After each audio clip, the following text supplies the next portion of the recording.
कहते हैं इंसान का दिमाग मोह से हट भी जाता है, पर माया को दिमाग से हटाने में पूरी उम्र गुजर जाती है। आज के समय में हर किसी के दिमाग में ज्यादातर समय बस एक ही चीज चलती है, और वो है पैसा। पैसा हो तो परेशानी, पैसा नहीं है तो उसे पाने की परेशानी। पर ये सब सिर्फ आज की समस्या नहीं रही है, ये पिछले कई हजार सालों से है। हमेशा कोई ना कोई इसके जाल में फंस ही जाता है। पैसा होना जरूरी है, पर हर वक्त पैसे के बारे में सोचना कितना खतरनाक और दिमाग के लिए बुरा हो सकता है, ये हम जानते तक नहीं हैं। ऐसे ही अर्जुन को एक बार ये धन का मोह हो गया। कृष्ण ने तब अपने ज्ञान से न सिर्फ अर्जुन को इस माया से बचाया, बल्कि आज तक वो कई लोगों को अपने ज्ञान से बचाते रहे हैं। अर्जुन बहुत चिंता में थे और सामने कृष्ण विराजे थे।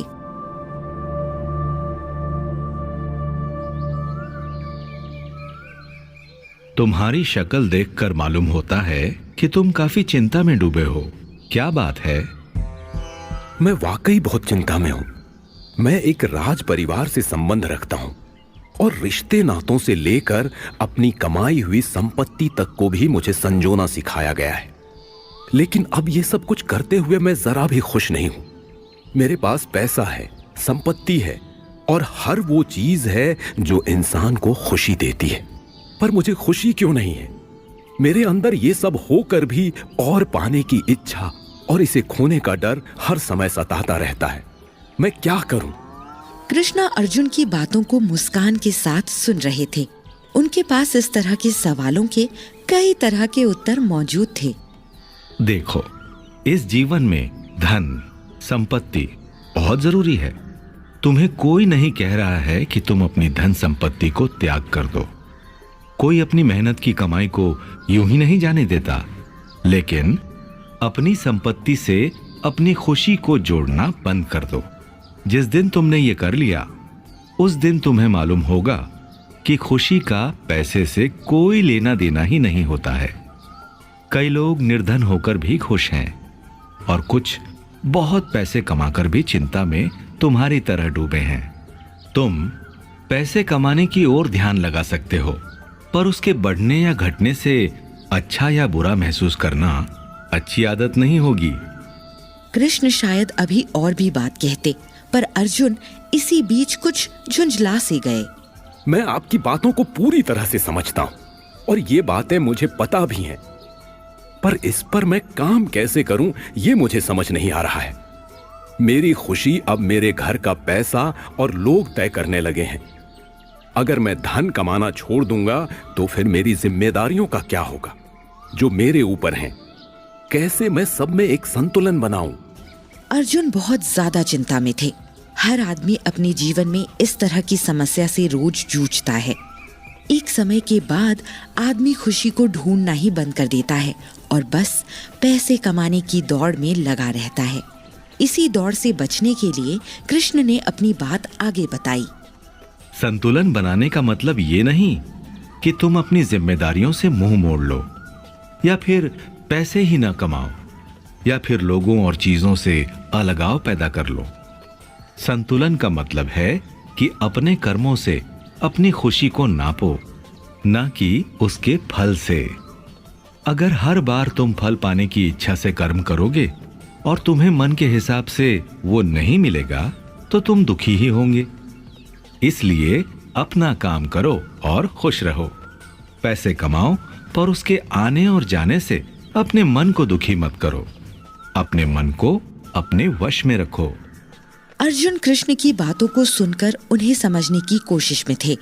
उन्हें मानो कुछ तो समझ आ गया था, पर ऐसा बहुत कुछ था जो अभी भी उन्हें समझ नहीं आया था। अर्जुन ने कृष्ण की ओर देखा और कृष्ण मानो उनके सवाल को समझ गए। अर्जुन ने फिर भी अपनी बात कह ही दी। वासुदेव, मैं आपकी बातों को काफी हद तक समझ गया हूं, पर अपने मन को मैं कैसे वश में कर सकता हूं? और पैसा कमाता हुआ या फिर चीजों को खोते हुए भी मैं खुद को संतुलन में कैसे रख सकता हूं? क्या उसका कोई रास्ता है? दुनियादारी से अगर मैं अलग हो जाऊं तो कैसे खुद को अच्छा और खुश रख सकता हूं? अर्जुन का सवाल जायज था। आखिर अगर आदमी पैसे का मोह खत्म कर देगा और हर चीज से उसका मन उत्साहित नहीं होगा तो फिर तो आदमी रह ही नहीं जाएगा। उसका मोह ही तो उसे इंसान बनाता है। कृष्ण के पास इसका एक सुंदर जवाब था। मैं जानता हूं कि मनुष्य अपनी भावनाओं से ही मनुष्य कहलाता है, पर अगर उसका मन उसके वश में नहीं है तो वो अपने ही मन का गुलाम बनकर रह जाता है। अर्जुन, हमेशा याद रखना कि जो इंसान अपने जीवन का काम भी करता है और मोह माया में नहीं पड़ता, उसके मन की चिंताएं खत्म हो जाती हैं और वो लंबे समय तक इस जीवन को जी सकता है। और जो पैसे और दुनियादारी की चिंता में खोया रहता है, उसकी उम्र कम हो जाती है और वो ढंग से अपना काम भी नहीं कर पाता है। अर्जुन अब काफी हद तक कृष्ण की बातों को समझ चुके थे। इन सब में आस्था और विश्वास हमारी कितनी मदद कर सकते हैं कृष्ण? हमारे जीवन को आगे ले जाने के लिए आस्था और विश्वास दो रोशनी की तरह होती है। अगर आपको अपने ऊपर विश्वास है तो आप बिना किसी तरह की चिंता किए अपने काम को पूरा करेंगे, और इस प्रकृति के नियमों पर भरोसा होगा तो हर चीज आपके पक्ष में होगी। हमेशा इस बात पर विश्वास होना चाहिए कि जो होता है अच्छे के लिए होता है। अर्जुन कृष्ण की बातों को सुनकर काफी हद तक हल्का महसूस कर रहे थे, पर उनके मन में दुनियादारी को लेकर और भी कई गंभीर सवाल चल रहे थे। क्या थे वो बाकी सवाल?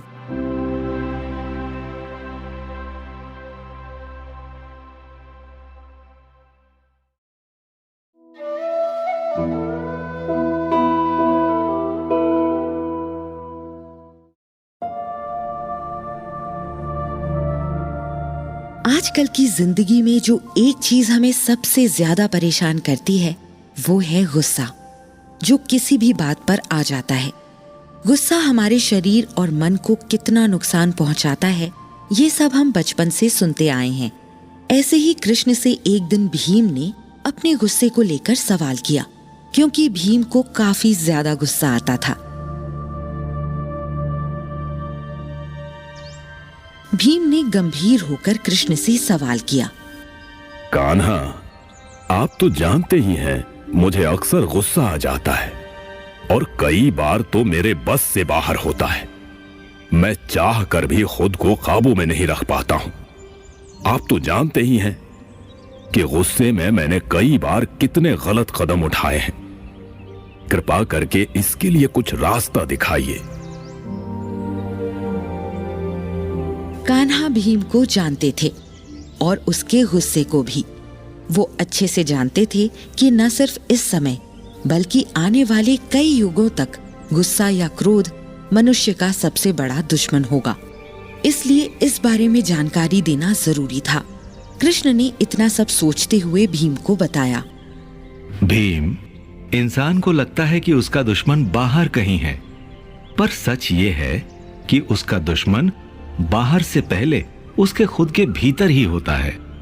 इंसान को बाहर के दुश्मनों से लड़ने से पहले अपने भीतर के दुश्मनों से लड़ना चाहिए। उन भीतर के दुश्मनों में सबसे बड़ा दुश्मन हमारा गुस्सा ही है। भीम कृष्ण को देखकर समझने की कोशिश कर रहा था, पर उसे समझ आकर भी कुछ समझ नहीं आ रहा था। कान्हा, गुस्सा भी तो मन का ही एक भाव है। अगर प्रेम इंसान का भाव है तो गुस्सा भी तो है। फिर उससे कुछ अच्छा क्यों नहीं होता? और प्रेम से सब अच्छा ही क्यों होता है? ये बहुत अच्छा सवाल है भीम। लोगों को लगता है कि प्रेम, दया, करुणा ये सब भाव अच्छे हैं तो इनका जितना चाहे उतना इस्तेमाल कर सकते हैं, पर ऐसा नहीं है। किसी भी भाव के ज्यादा होने से आदमी अपना नुकसान ही करता है, चाहे वो प्रेम हो या गुस्सा। भीम अपने दिमाग को दौड़ाने की कोशिश कर रहा था, पर प्रेम के बारे में कान्हा की बात उसे अजीब ही लग रही थी, क्योंकि खुद कान्हा बहुत बड़े प्रेमी के रूप में जाने जाते थे। कान्हा, प्रेम भला कैसे किसी का नुकसान कर सकता है? प्रेम तो इस दुनिया का सबसे अच्छा भाव है, ये तो आप ही कहते हैं ना।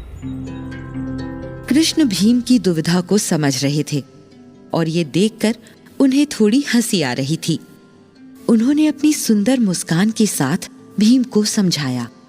जरा सोचो भीम, तुम किसी से प्यार करते हो और सिर्फ प्यार ही करते हो, तो इससे क्या होगा? खाना कैसे आएगा? काम कैसे होगा?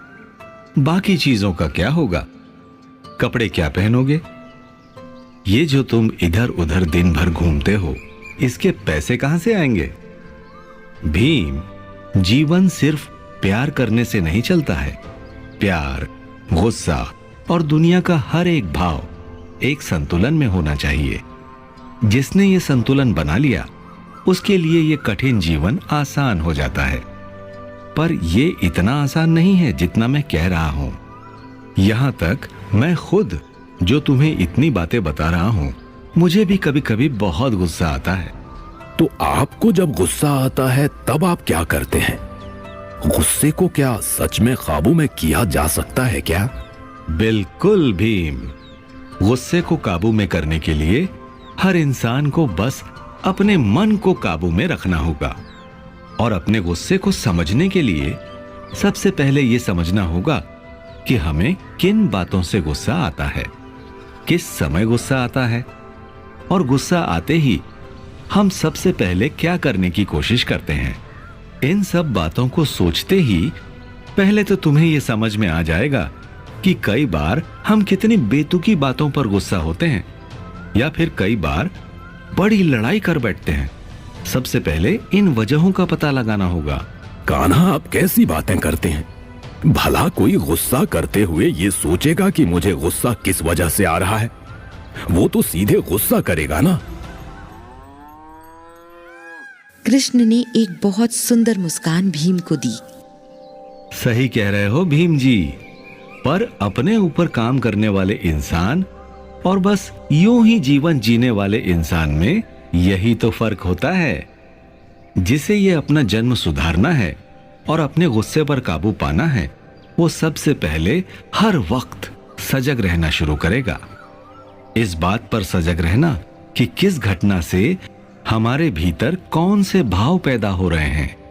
यह करना बहुत अभ्यास का काम है, पर जब हम इसे करने लगते हैं तो 2 ही दिन में इसका असर दिखने लगता है।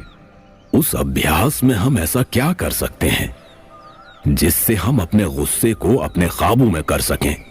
पिछली कई सदियों से आदमी अपनी सांसों को काबू में रखकर सब कुछ कर लेता रहा है। हर भाव का संबंध हमारी सांसों से जुड़ा है। तुम देखते होगे कि जब हमें गुस्सा आता है तो हमारी सांसें कितनी तेज हो जाती हैं और एक किस्म की बेचैनी हमारे शरीर में होती है।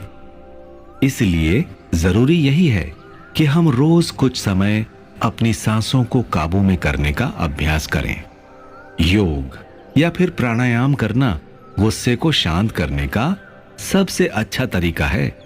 तुम देखोगे कि जितने भी साधु हैं जो हमेशा ध्यान करते हैं, या फिर वो सभी लोग जो दिन के कुछ घंटे ध्यान लगाते हैं, उन्हें बाकी लोगों की तुलना में कम गुस्सा आता है। उन लोगों का असल में अपनी सांसों पर काबू है। जिसका सांसों पर काबू हो गया, उसका बाकी सब पर भी काबू हो जाता है। कृष्ण ने लगभग सब कुछ जैसे भीम को समझा दिया था, पर भीम को अभी भी बहुत कुछ जानना था।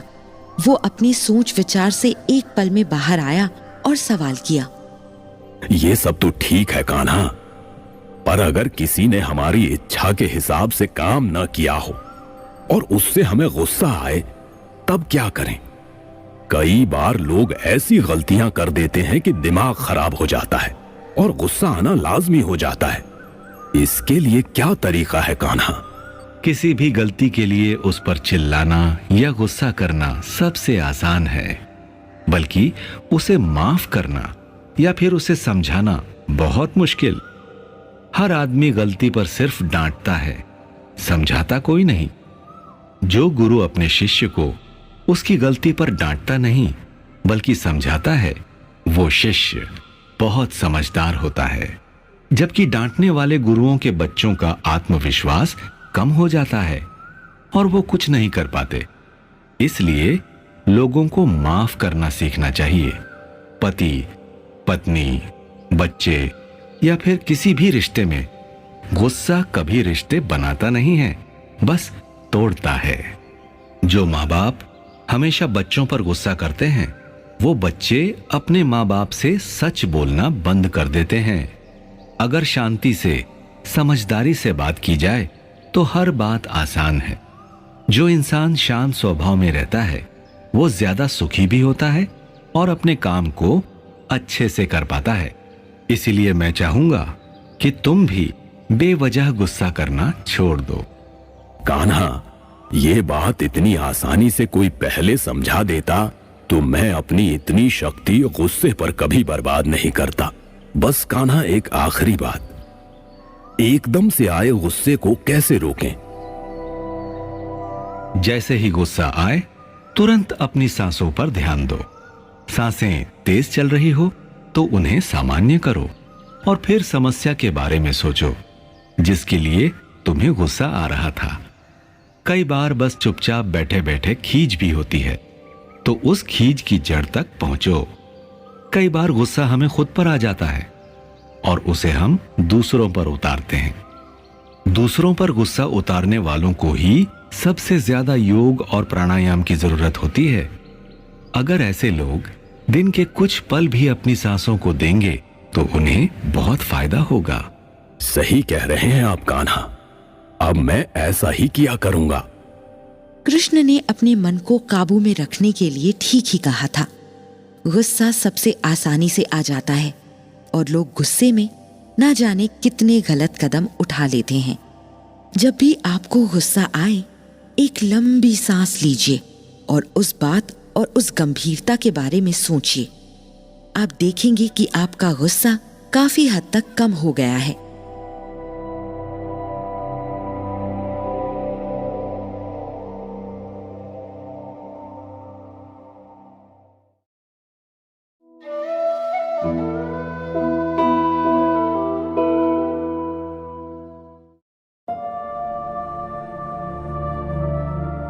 श्री कृष्ण ने न सिर्फ आज से कई हजार साल पहले जीने के रास्ते को बताया था, बल्कि उन्होंने आने वाले कई सालों के लिए अपना ज्ञान सबको दिया है।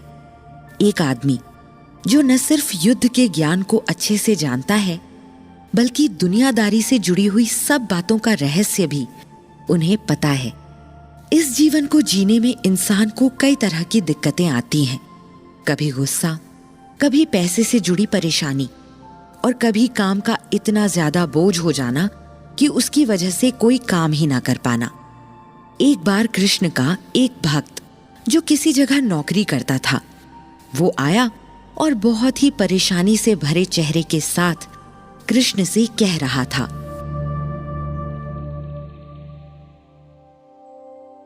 कन्हैया, ये जिंदगी नहीं जी जा रही है। ऐसा लग रहा है कि मानो मैं जिंदगी जीने के लिए नौकरी नहीं कर रहा हूं, बल्कि नौकरी करने के लिए जीवन जी रहा हूं। इससे अच्छा तो मैं मर जाऊं प्रभु। ऐसी जिंदगी का सपना तो नहीं देखा था। ये कहते कहते जैसे उसका पूरा गुस्सा, बेचैनी और काम का बोझ आंसू बनकर उसकी आंखों से बहने लगा था। कान्हा ने तुरंत उसका कांधा पकड़ा और उसे गले से लगा लिया। अरे, इतना परेशान क्यों होते हो? जीवन है तो कठिन तो होगा ही। जीने वालों के लिए परेशानियां होती हैं, मुर्दों को थोड़ी ही कोई समस्या होगी। बताओ अपनी बात को, पूरी तरह से मुझे समझाओ। कन्हैया, आप तो जानते ही हैं, मैं एक मुंशी के तौर पर काम करता हूं। उसमें मेरा खुद का कोई काम नहीं होता है। मुझे वही करना होता है जो मेरे मालिक मुझे कहते हैं। एक समय के बाद काम इतना बढ़ जाता है कि उसे पूरा करने में लगता है कि मानो पूरा दिन और रात गुजर जाएगा। कई बार काम के बारे में सोचकर नींद भी नहीं आती है और ज्यादातर मैं अपने परिवार को समय भी नहीं दे पाता हूं। इस नौकरी के झंझट ने मुझसे मेरा सुकून, मेरी नींद सब छीन ली है। इसे ठीक करने का कोई उपाय बताइए, क्योंकि नौकरी छोड़ नहीं सकता। उसको छोड़कर मैं अपने परिवार को क्या खिलाऊंगा, पर उसे करते हुए मैं अपने दिमाग का संतुलन नहीं कर पा रहा हूं। भक्त की बातों को कृष्ण ने ध्यान से सुना और उन्हें न सिर्फ वो भक्त दिख रहा था, बल्कि आने वाले समय में इस तरह के कई लोग दिख रहे थे जो इस समस्या से कभी न कभी जूझने वाले थे। कृष्ण एक ऐसे इंसान थे जो न सिर्फ आज की समस्या पर बात करते थे, बल्कि आने वाले कई हजार सालों के बारे में भी बताते थे। उन्होंने उस भक्त से कहा, देखो, जब हम काम करते हैं तो परेशानी का होना आम बात है। काम का बोझ कई बार ज्यादा हो जाता है, पर हमें सबसे पहले ये समझना होगा कि काम सिर्फ जिंदगी का एक हिस्सा है, वो पूरी जिंदगी नहीं है। काम के घंटे में अपना काम पूरा करो। जब भी तुम्हें लगे कि तुम्हें बहुत तनाव हो रहा है, तो कोशिश करो कि तुम्हारी सांसें सामान्य चलें और तुम्हें किसी तरह की बेचैनी ना महसूस हो। पर कन्हैया, काम करते समय ये महसूस करने का समय नहीं होता है। देखो, पहले ये बताओ कि तुम दिन में कितना समय अपने मन को या फिर दिमाग को देते हो जिससे वो शांत रह सके। मैं कुछ समझा नहीं कान्हा। यही तो समस्या है हमारी सारी दिक्कतें मन की और हमारे दिमाग की होती हैं और हम उन पर काम ही नहीं करते हैं। आजकल के लोग बस शरीर पर ध्यान दे रहे हैं। शरीर के भीतर जो मन रहता है उसका किसी को ख्याल नहीं है। वो बेचैन होता है तो उसे भी कुछ तो देना ही होगा ना। शरीर बीमार होता है तो उसके लिए बहुत कुछ करते हैं, पर अगर दिमाग में या मन में बीमारी आती है तो हम उसे यूं ही टाल देते हैं। सबसे पहले अपने मन को समय देना सीखो। रोज सुबह अपनी सांसों को काबू में करो। आधा घंटा भी अगर अपनी सांसों को तुम बस में कर पाए तो पूरा दिन तुम्हें न काम का बोझ महसूस होगा और जो काम है उसे भी तुम समय से पूरा कर पाओगे। तो क्या सिर्फ इतना करने से मेरी काम की समस्या खत्म हो जाएगी? क्या मैं तनाव लेना बंद कर दूंगा? बिल्कुल नहीं। ये तो मैं बहुत पहले की बात बता रहा हूं। इससे भी पहले हमें ये पता लगाना होगा कि हमें क्यों काम का बोझ महसूस होता है। काम तो हमेशा उतना ही होता है जितना शुरू से था। उसमें कभी कभार एक दो काम ऊपर नीचे मिल जाते हैं। इसमें ज्यादातर गलती हमारी ही होती है क्योंकि हम समय से काम को पूरा नहीं करते हैं। हमें अपनी पूरी कोशिश करनी है कि समय से काम पूरा हो, और अगर कई बार नहीं भी होता है तो उसका बोझ लेकर नहीं बैठना है। जब समय हो उसे पूरा कर दो, क्योंकि जितना समय तुम बोझ और परेशानी के बारे में सोचोगे उतनी ही देर में वो काम खत्म होगा। जो काम आपके बस में है उसे कर दो, और जो नहीं है उसके बारे में सोचकर अपने आप को तकलीफ देने का कोई मतलब नहीं है। मैं जानता हूं कि मेरे लिए यह कहना आसान है, पर आपके लिए करना मुश्किल। पर यकीन मानिए, अगर एक हफ्ते भी आपने मेरी बात मानी तो आपको अपने ऊपर कमाल का असर दिखेगा।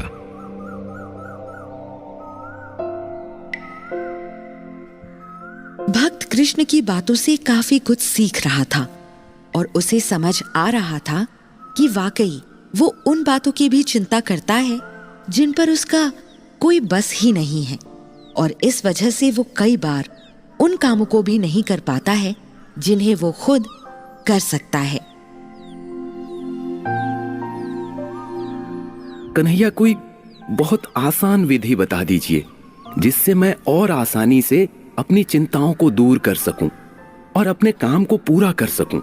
कोई भी आसान विधि नहीं है। आपको वही करना है जो मैंने पहले कहा था। रोज अपने आप को कम से कम आधे से 1 घंटा दीजिए और ध्यान या फिर योग कीजिए। मन को स्थिर करना सीखिए। अगर मन और आपकी सांसें आपके बस में हैं, तो आपको कभी चिंता छू ही नहीं सकती। और हां, एक बात हमेशा याद रखिए, चिंता चिता समान होती है। इसलिए हमें पूरी तरह से चिंता से दूर रहना चाहिए। इसके अलावा समय के रहते अपने काम को पूरा कीजिए। जब काम कर रहे हैं तब सिर्फ काम कीजिए और कुछ भी नहीं। जिस समय आपको काम करना है उस समय अगर आप कुछ और करेंगे तो जाहिर सी बात है कि काम का बोझ बढ़ेगा ही। इसलिए 2 नियम। सबसे पहले, रोज अपने मन के लिए ध्यान लगाइए, और दूसरा, जब काम का समय हो तब सिर्फ काम करें, बाकी कुछ नहीं। भक्त की समस्या लगभग ठीक होती नजर आ रही थी, पर एक आखिरी सवाल उसके होंठों तक आ ही गया था। कई बार ऐसा होता है कि हम अपना काम घर पर करते हैं और इससे घर वाले काफी नाराज होते हैं। इस पर आपका क्या कहना है? ये तो एक सबसे जरूरी सवाल और बात है। जो लोग ऐसा करते हैं वो सबसे गलत काम करते हैं। आपको समझना होगा कि दफ्तर और घर में फर्क है। हर जगह का अपना काम होता है। दफ्तर काम करने के लिए है, इसलिए वहां काम कीजिए। और अगर आपके दफ्तर के लोग आपको घर आने के बाद भी काम करवाने की कोशिश करते हैं तो उन्हें बताइए कि ये आपके परिवार के साथ होने का समय है। ये नियम आपको खुद बनाने होंगे। अगर आप हर वक्त लोगों के सामने उपलब्ध रहेंगे तो वो तो चाहेंगे ही कि आप 24 घंटे काम करें। इसलिए अपने काम को घर ले जाने की गलती मत कीजिए। इससे आपके और आपके परिवार के लोगों के बीच में दूरियां आ सकती हैं। आपके बच्चों, पत्नी या माँ को आपकी जरूरत रहती है। उस समय अगर आप अपना काम कर रहे होंगे तो काम के बीच में वो अपनी समस्या आपको नहीं बता पाएंगे। दफ्तर वालों को काम के घंटों के अलावा आपको न बोलने की आदत डाल लेनी चाहिए, चाहे कितना भी जरूरी काम क्यों ना हो। अगर जरूरी है तो दूसरे दिन दफ्तर जाकर उसे पूरा कीजिए, घर में नहीं। मैं उम्मीद करता हूं कि तुम्हें मेरी बातें समझ में आ रही होंगी। जी कन्हैया, आपने मेरी सभी समस्याओं को अच्छे से समझा और मुझे उसका समाधान भी बताया। मैं पूरी कोशिश करूंगा कि आने वाले समय में मैं काम का बेवजह बोझ न लूं और हर काम को उसके समय से करूं। अब मैं रोज योग और प्राणायाम भी करूंगा, जिससे मुझे काम की बेमतलब चिंता ना हो। आपकी मदद के लिए धन्यवाद। आजकल की समस्या और भी कठिन है। हर समय फोन और ईमेल जैसे संदेश आते रहते हैं। हमें भी अपने काम को ऑफिस में और बाकी का समय अपने घर वालों को देना चाहिए, जिससे हर जगह एक संतुलन बना रहेगा। ऑफिस के लोगों को ऑफिस खत्म होने के बाद ना बोलना सीखिए, जिससे उन्हें आपके समय की कीमत का पता चलेगा। और उसके अलावा जो भी काम का वक्त है उसे उसी काम के समय में पूरा कीजिए, जिससे आपका मन हमेशा शांत और चिंता से दूर रहेगा।